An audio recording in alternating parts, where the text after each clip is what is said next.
नमस्कार, जय भीम.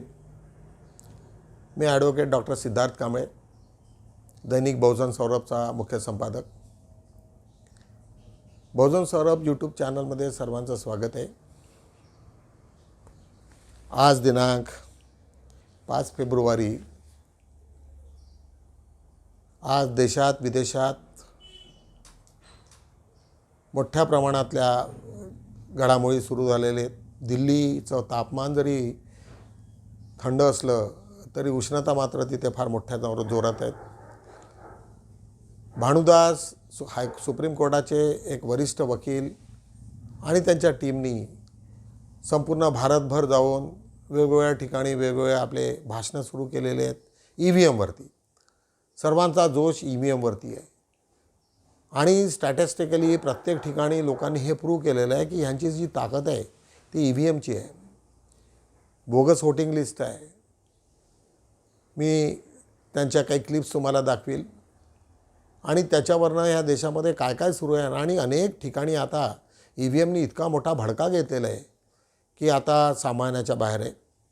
दुसरं, संपूर्ण राज्यात, महाराष्ट्र राज्यात व्होटर लिस्ट ज्या होत्या मागच्या वेळेच्या, त्याच्यामध्ये अनेक ठिकाणी व्होटरचे पत्ते नाही. व्होटरचे पत्ते नसल्यामुळे फार मोठ्या प्रमाणामध्ये गडबड होईल आणि काही लोक 4-4, 5-5दा इलेक्शन घेता येईल. जरी आपण म्हणतो की आपल्याला इंक लावल्याच्या नंतर ताबडतोब आपली ती जात नाही, बरोबरही आहे, परंतु अनेक अशा वस्तू आहेत की ज्याच्यामुळे तुम्हाला ते इंक वॅक्ससारख्या असतात, वॅक्स वगैरे लावलं, लेअर असतात आणि जर तुम्ही किती जरी शाई लावली तरी त्याला 2 मिनिटामध्ये वॅक्स असल्यामुळे ते चिटकत नाही. अशा अनेक घटना होऊन लोक कुठल्या ना कुठल्या मार्गाने आपलं इलेक्शन जिंकण्याची तयारी करत असतात. आणि जे ऑर्गनाइज सेक्टरमधनं काम करतात त्यांचं हे मोठं काम आहे. प्रामुख्यानं BJPला म्हणता येईल, कारण त्यांचा इश्यूज आहे की पूर्ण या देशाचं जर राजकारण जर तुम्हाला करायचं असेल किंवा या देशावरती जर आपली सत्ता जर गाजवायची असेल तर इलेक्शनच्या माध्यमातूनच होईल. आणि इलेक्शनसाठी वाटेल ते करावं लागेल तरी आम्ही करू. त्यांना लाज लज्जा काही कुठली काही नाही. आणि अशा पद्धतीने इलेक्शनवरती मोठ्या प्रमाणामध्ये झालं आहे. परंतु आता मोठ्या प्रमाणात सूर असे निघालेले आहेत की इलेक्शन कमिशन, इलेक्शन हे बॅलेट पेपर झाल्याशिवाय काही त्याच्यात इलाज नाही आणि बॅलेट पेपरनेच इलेक्शन होतील, अशा पद्धतीचं यावेळेस वातावरण संपूर्ण देशात सुरू आहे. आणि बघूया तर हे सुंदरशा ज्या क्लिप्स आहेत त्या मी ते तुम्हाला दाखवतो, त्याच्यामुळे तुम्हाला स्वतःच त्याची कल्पना आणि तीव्रता जाणवता येईल. बघूया या क्लिप्स. हम लोग अक्सर ये सुना करते थे कि बीजेपी चुनावों में गड़बड़ करती है. अक्सर आरोप लगते थे कि बीजेपी चुनाव गड़बड़ करके जीतती है, बीजेपी चुनाव वोटों की चोरी करती है, EVM में हेराफेरी करती है, वोटर लिस्ट में से नाम कटवा देती है, फर्जी नाम जुड़वा देती है. हम सुना करते थे कि फर्जी वोट पड़वाती है. ऐसे सुनते थे लेकिन कभी सबूत नहीं मिला. गीता में एक श्लोक लिखा है, यदा यदा ही धर्मस्य ग्लानिर्भवति भारता. जब जब इस पृथ्वी के ऊपर बहुत ज्यादा पाप हो जाता है तो फिर ऊपर वाले को पृथ्वी के ऊपर आना पड़ता है. मतलब ये नहीं कि भगवान को आना पड़ता है, भगवान अपने तरीके से ऊपर आसमान में बैठ के झाड़ू चलाता है. ये जो चंडीगढ़ का चुनाव है ये दिखाता है कि इनका पाप का घड़ा कैसे भर गया था. जब पाप का घड़ा भर जाता है बहुत ज्यादा तो फिर प्रकृति अपनी झाड़ू चलाती है, भगवान अपनी झाड़ू चलाता है, चीजों को ठीक करता है. चंडीगढ़ का चुनाव कहने को तो छोटा सा चुनाव था, 10 बाई 10 किलोमीटर का एक छोटा सा शहर है. मेयर का चुनाव था, लेकिन दुनिया की सबसे बड़ी पार्टी चंडीगढ़ के चुनाव में वोटों की चोरी करते हुए पकड़ी गई, रंगे हाथों पकड़ी गई. दोस्तों, इनकी किस्मत खराब थी. एक नारा लगाएंगे, गली गली में शोर है, भाजपा वोट चोर है. गली गली में शोर है, गली गली में शोर है, पूरे देश में शोर है. रंगे हाथों वीडियो के ऊपर पकड़े गए, वीडियो के ऊपर. चंडीगढ़ में मेयर का चुनाव होना था. चंडीगढ़ में जो चुने हुए काउंसलर हैं वो काउंसलर वोट डालते हैं और अपने मेयर को चुनते हैं। चंडीगढ़ में 36 मेयर हैं, 36 काउंसलर हैं। 36 में से 16 काउंसलर बीजेपी के, 20 काउंसलर इंडिया गठबंधन के। तो जाहिर तौर पे इंडिया गठबंधन का मेयर डिप्टी मेयर बनना था, इसमें कोई बहुत बड़ी बात थोड़ी थी। लेकिन इन्होंने बदमाशी क्या करी, जो चुनाव अधिकारी है, चुनाव करने वाला प्रिसाइडिंग ऑफिसर है, वो इन्होंने बीजेपी के एक कार्यकर्ता को बना दिया। अब बीजेपी का कार्यकर्ता वहां बदमाशी नहीं करेगा तो और क्या करेगा। उस बीजेपी के कार्यकर्ता ने वोट तो डलवाई, लेकिन जब काउंटिंग करने बैठा तो ये प्रैक्टिस है कि भाई सारी पार्टियों के जो एजेंट है वो सामने आके बैठते हैं और हर वोट देखा जाता है। उसने एक भी काउंटिंग एजेंट को अपने सामने नहीं बैठने दिया, सबको भगा दिया और उसने खुद ही काउंटिंग करी।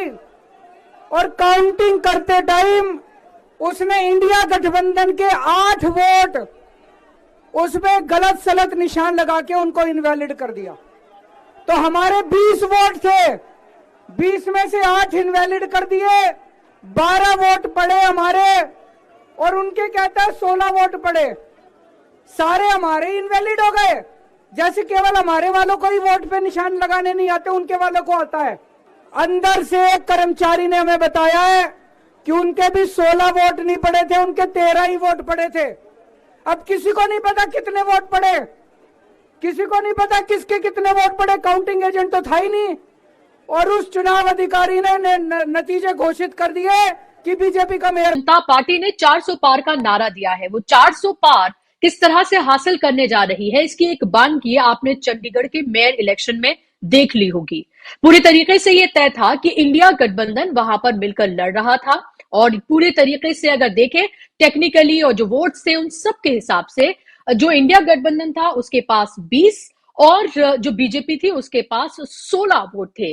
लेकिन आप ये देखिए जब नतीजा सामने आता है तो 8 वोटों को प्रिसाइडिंग ऑफिसर जो कि बीजेपी का ही नेता है उसके तहत उसको इनवैलिड करार दे दिया जाता है। अब इंडिया गठबंधन यानी कि कांग्रेस और आम आदमी पार्टी इसको लोकतंत्र की हत्या बता रहे हैं। उन्होंने हाईकोर्ट और सुप्रीम कोर्ट का दरवाजा खटखटाया है, लगातार इसको लेकर प्रेस कॉन्फ्रेंसेस की गई हैं और ये कहा जा रहा है कि आप ये सोचिए कि इतने छोटे से चुनाव में अगर 25% वोटों को इनवैलिड करार दिया जा सकता है तो 2024 का जो लोकसभा का चुनाव होगा जहां 90 करोड़ से ज्यादा लोग वोट करते हैं तो वहां पर बीजेपी फिर क्या क्या कर सकती है और कितने बड़े पैमाने पर कर सकती है, ये कहना है विपक्ष का। दूसरी इंपॉर्टेंट बात, क्योंकि ईवीएम को लेकर अब बड़े पैमाने पर सवाल उठने लगे हैं और इसी को लेकर विपक्ष भी इसमें कूदा है। हालांकि विपक्ष ने इसको कोई आंदोलन नहीं बनाया है, वो ट्विटर और लेटर तक ही सीमित है, लेकिन फिर भी एक सवाल उठ खड़ा हुआ है एक रिपोर्ट के हवाले से।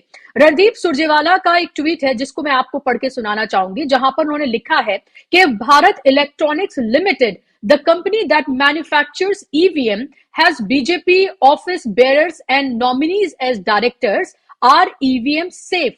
Can there be free and fair elections? Who will protect the sanity of elections? Who is ECI? Why is ECI silent? Speak up. Save democracy.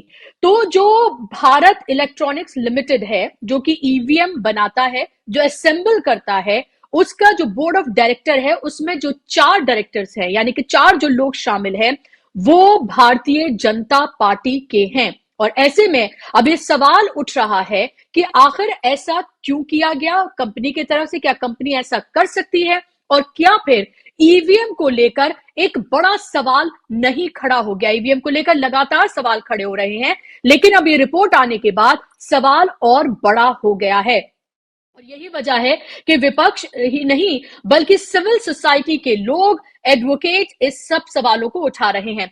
मैं आपको अभी एक वीडियो दिखाने जा रही हूं, उस वीडियो को आप ये देखिए। मैं टीम से कहूंगी कि वीडियो को चलाएं। वीडियो आप ये देखिए जहां पर जंतर मंतर पर बड़े पैमाने पर प्रोटेस्ट किया गया है ईवीएम को लेकर। हजारों की तादाद में लोग थे जंतर मंतर पर, जहां उन्होंने प्रोटेस्ट किया है, ये मांग की है कि बैलेट पेपर से चुनाव कराया जाए, ईवीएम को बैन किया जाए। देश भर से लोग जंतर मंतर पर इकट्ठा हुए थे। सेव डेमोक्रेसी और कई ऐसी संस्थाएं हैं जिनके तहत ये प्रोटेस्ट किया गया था और लगातार ये लोग मोबिलाइज कर रहे हैं देश भर में लोगों को।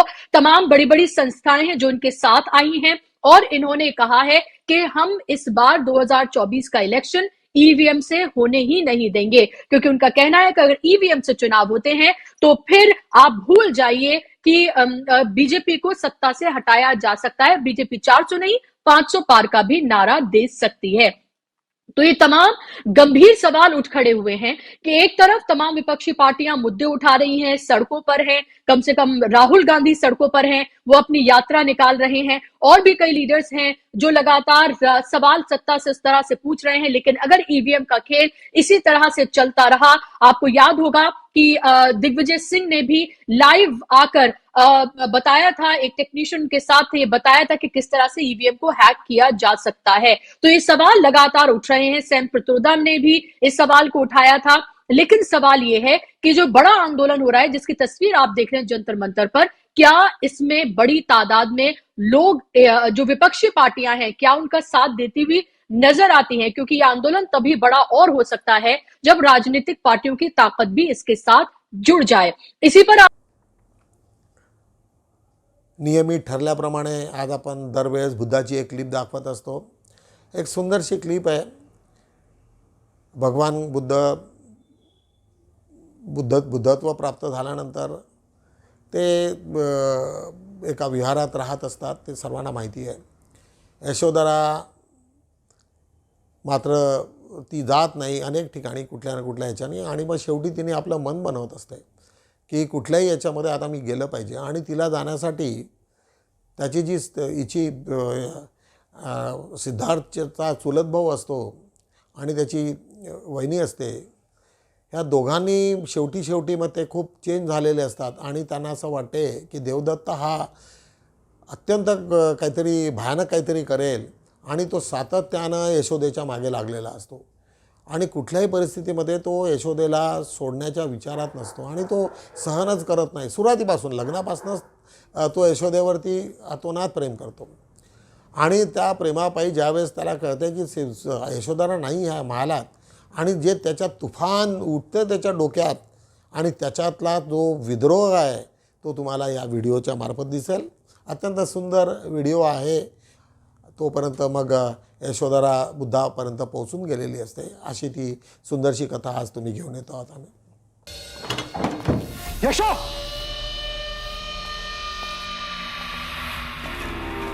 यशोधरा यशो यशो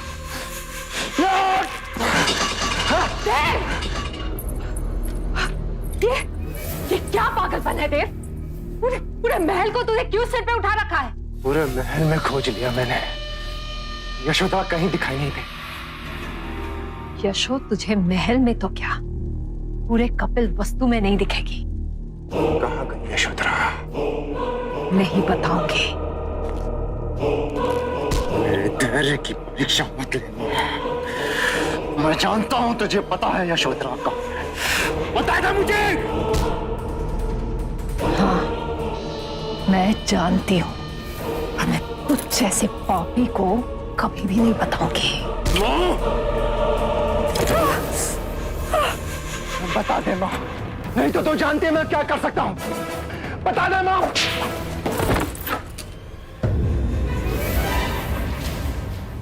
ये क्या कर रहे हैं आप? वही जो तेरे बचपन में करना चाहिए था। तेरी उद्दंडता इतनी बढ़ गई कि तूने अपनी माँ पे हाथ उठाया। उठाना पड़ा, उठाना पड़ा। जान तेरे लिए ये बताने रही है कि यशोधरा कहाँ है। तू जानती नहीं माँ, यशोधरा के लिए मैं पूरे कपिल वस्तु को जला के खाक कर सकता हूँ। खाक।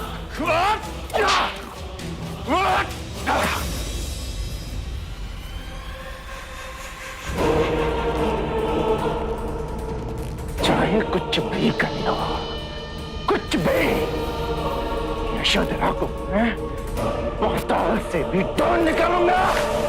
मेरा पागलपन इतना बढ़ गया है। हाँ, मैं पागल हूँ। मैं पागल हूँ। यशोधरा के लिए मैं पागल हूं।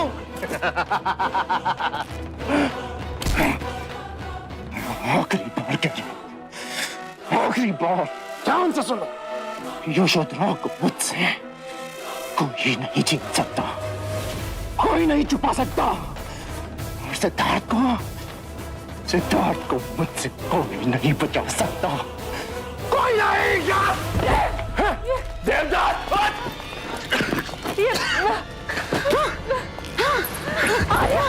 अरे क्या हो गया? कोई है? राज को बुलाओ। क्या हो गया आपको? नहीं मन, वैद्य नहीं। अब तो चिता की अग्नि में मुझे शांति मिलेगी। ये आप क्या कह रहे हैं? ऐसा मत कहिए, आज ऐसा मत कहिए। जीवन जीने का क्या अर्थ? मतलब चाहे पुत्र अपने माता पिता पे हाथ उठा, हमसे अधिक और कोई दुर्भाग्यशाली नहीं होगा मंगला। हमारे हमारे पुराने कर्मों का दंड है ये आर्य। केवल एक ही चिंता कि हमारी यशो सुरक्षित पहुंचे। हाँ आर्य, आप चिंता ना करें, यशो सुरक्षित पहुंचेगी। प्रजापति के अच्छे कर्मों के कारण, उसके करुणा के कारण हमारी यशो सुरक्षित पहुंचेगी। आप चिंता ना करें, आप बस ठीक हो जाइए। एक तिसरी म्हणजे आज आमचा नियमाप्रमाणे आम्ही बहुजन सौरभचं एक वाचन करत असतो, महत्त्वाच्या हेडलाईन्स देत असतो। खूप आतमध्ये त्याच्या शिरत नाही, कारण वेळ नसतो आपल्याकडे आणि तेवढ्या पिरियडमध्येच ते आम्हाला समोर संपवायचं असते। तर त्याच्यामुळे आज आमच्या महत्त्वाचे ज्या मुद्दे आहेत ते आम्ही आज तुमच्यासमोर घेऊन येऊ।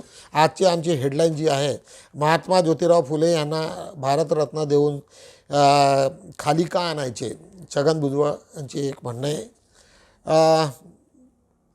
खरंही आहे की भारतरत्न वगैरे या ज्यांना गरज आहे त्यांनी करावं, परंतु ज्यांनी खऱ्या अर्थानं काम केलं, बाबासाहेबांना जर त्यांनी भारतरत्न दिलं नसतं तर काय बाबासाहेबांची उंची कमी होणार होती का?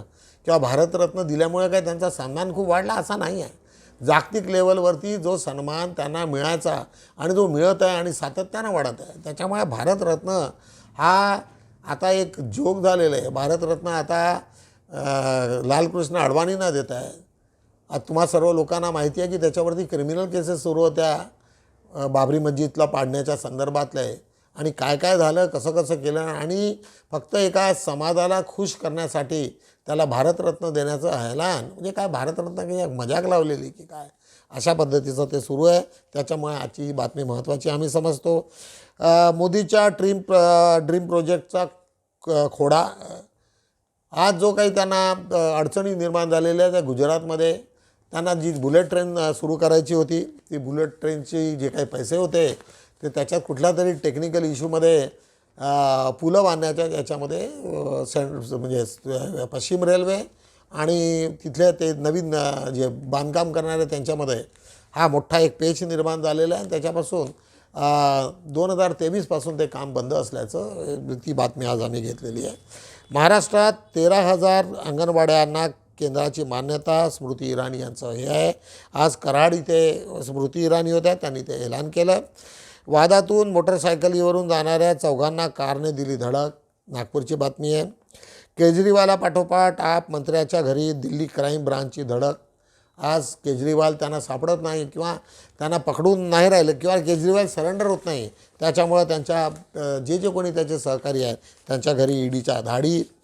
सरकारमध्येच गँगवार सुरू झाले, उद्धव ठाकरे, सुंदरशी बातमी आहे। मोदीच्या राक्षसी प्रभाव, काशी विश्वनाथ मंदिरावरून भाजप नेत्यांचा पंतप्रधान मोदीवर हल्लाबोल, त्यांचे स्वतःचेच लोक त्यांना ज्या पद्धतीने मोदींचा राक्षसी स्वभाव आहेच नाही, हिटलरसारखाच त्यांचा स्वभाव आहे, त्याच्याच खालची आज आम्ही एक न्यूज दिलेली आहे। RSS आणि भाजपाने अडवाणींना दोषमुक्त केले का, म्हणजे त्यांना जर भारतरत्न देत असाल तर तुम्ही त्यांच्यावरचे जे आरोप आहेत ते ठीक आहे, कोर्टाने ते केलेले आहे, कोर्टाने त्यांना क्लीन चिट दिलेली आहे वगैरे वगैरे, ठीक आहे. परंतु आता कोर्टाने दिल्याच्यानंतर प्रकाश आंबेडकरनी ते बोलण्याची गरज नाही. आता त्यांना ठरवूनच घेतलं कोणाला द्यायचं, उद्या प्रकाश आंबेडकरला अजून देतील एखादी भारतरत्न 2, असं काही होऊ शकते. त्याच्यामुळे त्याच्यात हे नाही. अभिमानची एक जाहिरात आम्ही टाकलेली आहे. आज 5-4 बघूया आपण. तर ब्रिटिशांनी स्वतंत्र दिले नसते. अनिल वैद्य, आमचे मित्र अनिल वैद्य, जस्टिस अनिल वैद्य, हे जर त्यांनी सांगितलं असतं की हिंदू राष्ट्र बनवण्याची यांची संकल्पना आहे, तर त्यांनी हे होच दिलं नसतं. त्यांनी म्हटलं असतं तुम्ही आता काही दिवस तसंच राहा. कारण ब्रिटिशांना ह्या फालतू गोष्टींची काही गरज हे वाटत नव्हती आणि त्यांना वाटत होतं की इथे पुन्हा अजून पेशवाई सुरू होईल. त्याच्यामुळे त्यांचं जे वक्तव्य आहे अत्यंत खरं आहे. परिवर्तन महोत्सवात बार्टीचा सहभाग, त्याच्याच खाली बार्टीतर्फे सुभेदार रामजी आंबेडकरांना अभिवादन. विदर्भात ओबीसी जनगणना संकल्प यात्रा काढणार, महत्त्वाची बातमी आहे. पहिले अखिल भारतीय मातोश्री जिजाऊ मराठी साहित्य संमेलन अध्यक्षपदी प्राध्यापक डॉक्टर सुकेशिनी बोरकर बनसोड. महावितरणाच्या सेवा आता आपल्या बोटावर, ज्ञान हे वापरण्याचे रुढीगत होते. प्राध्यापक डॉक्टर अनिल भिकासे, तुमच्या ज्ञानामुळेच तुम्ही पुढे वाहू शकता. गोंदिया व भंडारा जिल्ह्यातील गुणवंत विद्यार्थ्यांचा सुवर्णपदकाने सन्मान. आज ग्रामसेवक जीवन कोल्हे यांनी 2 वेतनवाढ थांबविण्याचे आदेश. काही भ्रष्टाचाराच्या अंतर्गत झालेली ती हे आहे, नागपूरची बातमी आहे हिंगण्याची. आज बघूया पान 2 आज आम्ही काय दिलेले. पान 2 अग्रलेख आज आमचा अत्यंत महत्त्वाचा आहे. त्यात आपण महत्त्वाचं EVM घेतलेलं आहे. अनेक व्हिडिओ जे रोज सातत्यानं काहीतरी नवीन घटना तुम्हा लोकांना दिसून राहिलेले आहेत, त्याच्या संदर्भात आम्ही हा आजचा अग्रलेख लिहिलेला आहे. अत्यंत चांगला आहे, वाचायला पाहिजे तुम्ही लोकांनी. मूकनायक अस्पृश्यांच्या मुक्तीसंग्रामाचा नवजीवन देणारे तत्कालीन वृत्तपत्र. आज मूकनायक गेलं. बाबासाहेबांनी जे आपल्या सर्व लोकांना जे चळवळ त्यांनी सुरुवात केली होती ती त्या वर्तमानपत्रातूनच केली होती. त्याच्यामुळे आज जर मूकनायक असतं तर आज चित्र काहीतरी वेगळं राहिलं असतं, अशी ती बातमी आहे. मृतकाळ एक पंकज वैद्य, त्यांनी अनेक त्याच्यातले जे पास्ट टेन्समध्ये झालेलं आहे, जे घडलेल्या घटना आहेत त्या कशा कशा असतात आणि त्याची महत्ता कशी असते वेळेनुसार, याच्यावरती सुंदरसा एक लेख मृतकाळ क्रमशः दिलेला आहे त्यांनी. पंकज वैद्य. संघ भाजप विरोधक का कमी पडतात, ते स्वपरीक्षण करतात का, आमचा नागेशभाऊ चौधरी यांचा तो लेख आहे. ही खरं आहे की भाजप आणि संघ ते ज्या पद्धतीने त्यांचं विश्लेषण करून ते सर्व कामं करतात, सिस्टमॅटिक पद्धतीने इलेक्शन याच्यावरती करणं, जास्तीत जास्त वोट करणे, बोगस वोटिंग करणे, अनेक बाबी ज्या होत असतात याच्यामध्ये बाकी लोक तरबेज नाही. कारण ते पेड सर्वंट आहे, त्याच्याकडे पैसा बुबलक आहे, पैसा वेगवेगळ्या मार्गातून त्यांना मिळत असतो. त्यांच्या संस्थाच असतात की आपलं वर्चस्व या जगात देशात राहिलं पाहिजे आणि वेगवेगळ्या पद्धतीने ते काम करत असतात. त्याच्यामुळे नागेशभाऊंचा हा प्रश्न सर्वसामान्यांना अत्यंत महत्त्वाचा आणि बोलका आहे. त्यामुळे स्वतःचं परीक्षण आपण केलं पाहिजे. आपणही इन्व्हॉल्व झालं पाहिजे. बदमाशीला कोणाला दुसऱ्याला काही लायसन्स लागत नाही. कोणी करतं ते करताना तुम्ही काहीतरी विचार केला पाहिजे की त्यांना पकडायचं कसं. 12 गड किल्ल्यांचा युनेस्कोमध्ये नामांकनाचा प्रस्ताव स्वागतार्थ. सोबतच सरकारचे जातीहीन लहान मोठे 390 गडकिल्ले सुशोभित करण्याचा प्रथम प्राधान्य द्यावे. रमेश लांजेवार यांचा सुंदरसा लेख आज आम्ही त्याच्यात छापलेलं आहे. त्याच्याच खाली बाबासाहेबांसोबत समकालीन ज्यांनी 1891 त्यांचा जन्म झाला आणि त्याच्यानंतर गोलमेज परिषदमध्ये बाबासाहेबांसोबत जे गेले होते ते रेट्टामलाई श्रीनिवासन यांच्यावरती एक सुंदरसा लेख आमचे मित्र भीमराव सरवदे यांनी लिहिलेला आहे.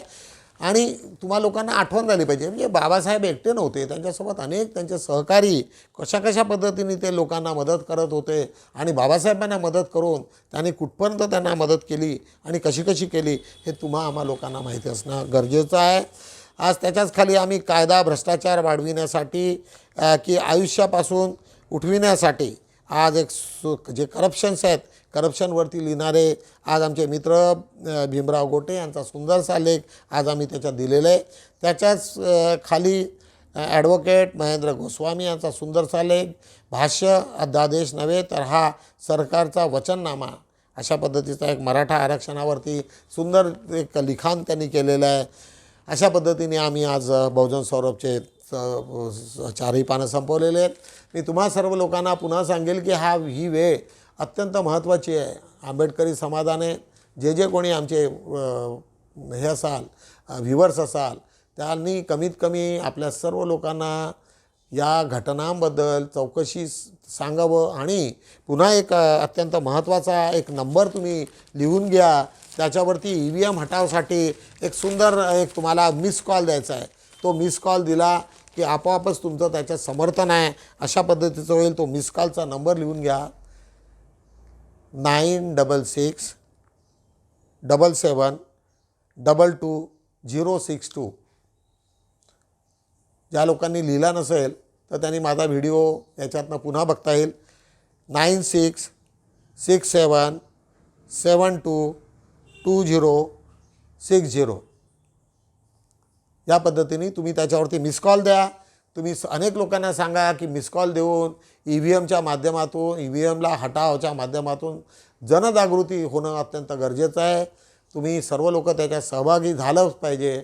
जरी काही तुम्ही रस्त्यावरती नाही आलात तरी या गोष्टींना मात्र तुम्ही करता येईल. तुम्ही मॅक्झिमम लोकांना सर्क्युलेट करा, लोकांना हे करा, कारण ही वेळ आता तटीची आहे. यावेळेस जर तुम्ही पुन्हा भाजपाच्या हातात सत्ता आली तर तुम्ही कुठेच राहणार नाही याची जाण ठेवा. म्हणून तुम्हा सर्व लोकांना हा उपक्रम करणं अत्यंत गरजेचं आहे अशी मी शुभकामना देतो आणि करत राहा. त्याच्यासाठी आम्ही सर्व लोक अग्रेसर राहिलं पाहिजे एवढं बोलतो आणि इथेच थांबतो. जय भीम.